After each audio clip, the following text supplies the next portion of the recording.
किसी की यादों में जिंदा रहना या फिर किसी को अपनी यादों में जिंदा रखना, इसमें से कौन सी अवस्था ज़्यादा हानिकारक है? समझदार जवाब खोजेंगे और विचारक तर्क। एक ऐसे व्यक्ति का साथ जो आपको अधूरे से संपन्न बनाता है, जिसकी यादों में आप हमेशा जिंदा रहते हैं, जो कि आपको एहसास दिलाता है कि वह आपके साथ है। और आप एक ऐसी झूठी सहानुभूति की कल्पना करने लगते हैं जो कभी सच नहीं होती।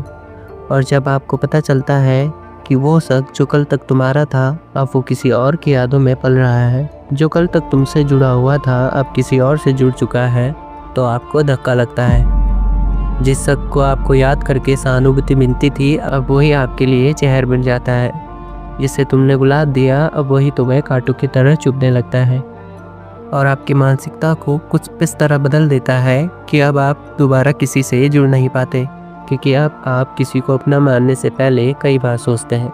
और यही मानव मानसिकता की सबसे बड़ी बेवकूफ़ी है।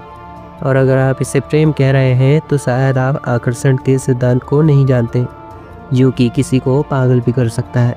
तो चलिए आकर्षण को समझने के लिए एक कहानी की ओर बढ़ते हैं। सत्यम शिवम सुंदरम।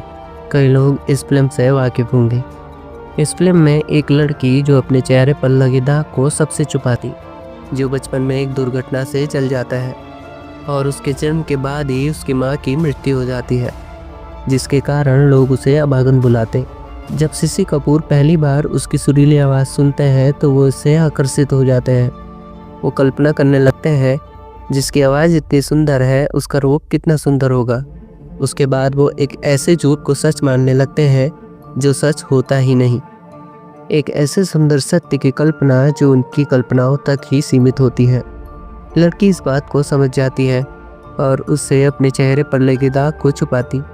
अब जब उनकी मुलाकात होती तो वो अपने चेहरे पर लगे दाग को छुपाती, क्योंकि वो जानती थी कि अगर ये सच सामने आया तो वो कल्पनाओं का आभा मंडल टूट जाएगा।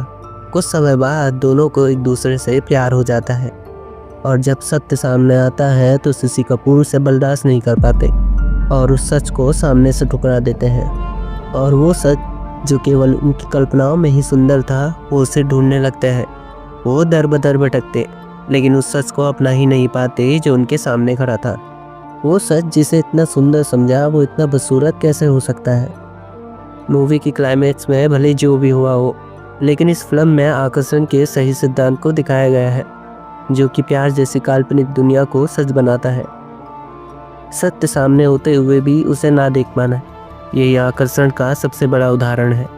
इसलिए अधिकतर रहस्यमय व्यक्ति आकर्षण का कारण बनता है और जब सच सामने आता है तो उसे अपनाना बेहद मुश्किल होता है, क्योंकि जहाँ से समझ यानी कि लॉजिक आता है, वहाँ से रहस्य अपने आप सामने आ जाता है। कहते हैं कि प्रेम में लॉजिक नहीं चलता। इसी को देखते हुए कई शायरों ने शायरियों की बौछार की, या फिर उन कहानियों की जिसके किरदार कभी एक ना हो सके, जैसे चाह एक अधूरी इच्छा की या चाह एक प्रेम की। लेकिन चलो प्रेम की गाथा के नए गीत गाते हैं। इस प्रेम की कहानियों में हम लॉजिक को मिलाते हैं। जब प्रेम में समझ मिल जाती है तो वह केवल कहानियां नहीं रह जाती। समझ फायदा देखती है, समझ भेद देखती है। जिस लड़की की चाह लेकर तुम सुबह उठते होगे, हो सकता है वो संदेश में किसी और को गुड नाइट लिख कर सोती हो। और सबसे अहम बात, बिना किसी वजह के, और वजह है समझ की।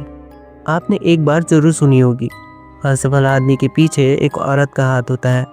बात तो सही है, लेकिन पूरी तरह से नहीं। वो रहती ही सफल आदमी के पीछे है, और अगर वो ऐसा नहीं करती तो वह सबसे बड़ी बेवकूफ़ है, क्योंकि उनकी जगह आप होते तो आप क्या करते।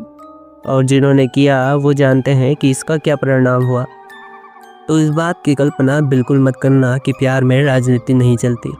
जितनी प्यार में राजनीति है उतनी और किसी चीज़ में नहीं, क्योंकि आजकल के ज़माने में चल रही प्रेम की हवा भिन्न है, क्योंकि वो समझ की हवा है।